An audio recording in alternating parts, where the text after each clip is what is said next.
మంగళగిరి రాజకీయాలు క్షణక్షణం ఓ ఉత్కంఠగా మారాయి.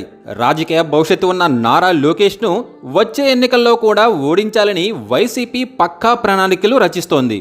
నారా లోకేష్పై ఓ మహిళను పోటీకి దించుతోంది వైసీపీ. ఇంతకు ఆమె ఎవరు? రాజకీయ నేపథ్యం ఏమిటి? అసలు మంగళగిరిలో ఈ పేరు పెద్దగా వినబడనూ లేదు. గత అసెంబ్లీ ఎన్నికల్లో లోకేష్ను ఓడించిన ఆళ్ల రామకృష్ణారెడ్డి మళ్లీ మంగళగిరి బరిలో దిగుతాడని అందరూ భావించారు.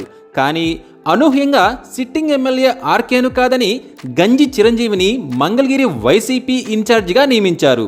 కానీ చిరంజీవికి కూడా ఇన్ఛార్జి పదవి 3 నాళ్ల ముచ్చటగానే మిగిలింది. ఆయన ఎమ్మెల్యే ఆశలపై నీళ్లు చల్లుతూ మరో అభ్యర్థికి మంగళగిరి బాధ్యతలు అప్పగించారు సీఎం జగన్.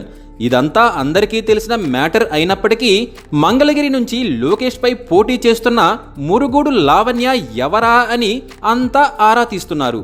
ఆమె పుట్టింటోళ్ళు అత్తారింటోళ్ళు ఇద్దరూ మంగళగిరి రాజకీయాల్లో చక్రం తిప్పినట్లు తెలుసుకుని ఆశ్చర్యపోతున్నారు.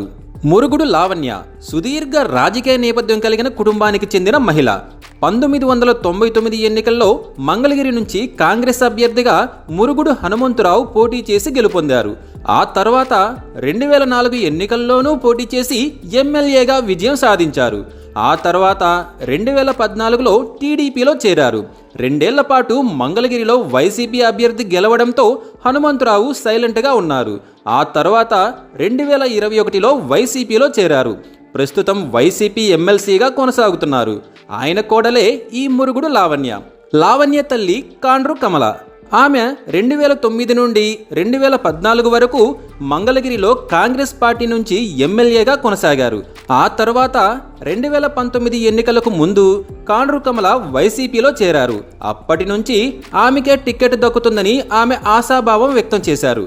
కానీ సీఎం జగన్ డబుల్ ధమాకాల అదిరిపోయే వ్యూహం వేశారనే చెప్పాలి. వీరిద్దరి కుటుంబాలకు చెందిన లావణ్య ఈసారి మంగళగిరి బరిలో దిగుతున్నారు. పలు సర్వేల ఆధారంగానే సీఎం జగన్ ఈ నిర్ణయం తీసుకున్నారని సమాచారం. వచ్చే ఎన్నికల్లో మళ్ళీ వైసీపీనే గెలుస్తుందని అంటున్నారు. మరి ఫైనల్ రిజల్ట్ ఎలా ఉండబోతుందో చూడాలి.